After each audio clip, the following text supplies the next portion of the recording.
আমি এই জিনিসটা খুব দেখি যে মেয়েরা খুব ইম্পালসিভলি ডিভোর্সের ডিসিশনের দিকে বর্তমানে ঝুঁকে যাচ্ছেন। হয়তো কিছু একটা মন মতো হচ্ছে না, হুট করে ওনারা খুব ইম্পালসিভলি বলছে যে আমি ডিভোর্স নিয়ে নিব বা এটা সম্ভব না।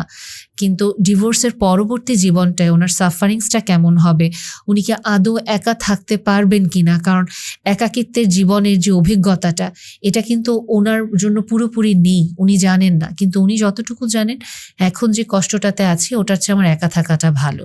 কিন্তু ওই সময়ের অভিজ্ঞতা যেহেতু নেই, অনেক সময়ই ওরকম আগে পিছে বিচার বিবেচনা না করেও অনেকে ইম্পালসিভলি ডিভোর্স দিয়ে দেয়।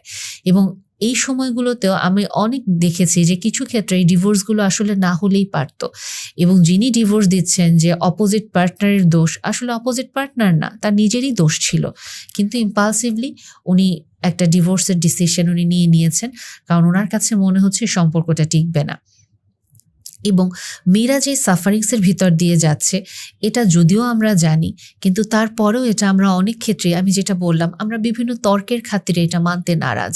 আমরা যুক্তি দিচ্ছি, কথার পিঠে কথা বলছি, কিন্তু এগুলো সত্য। এবং আমরা যদি আস্তে আস্তে করে এটাও দেখি যে অনেকেরই তো আসলে আলহামদুলিল্লাহ ভালো বিয়ে হচ্ছে, ভালো জীবনসঙ্গী পাচ্ছেন, তাহলে ওনারা কিভাবে পাচ্ছেন? আমি এর জন্যই প্রথমেই বলেছি যে সবার সাথে যে এটা এমন হচ্ছে এমন না, কারো কারো সাথে আসলেই জিনিসটা হয়তো ভালো হচ্ছে, যেটা সংখ্যা আসলে তুলনামূলক কম, কিন্তু সাফারিংসের সংখ্যাটা আসলে মেয়েদের জন্য অনেক বেশি।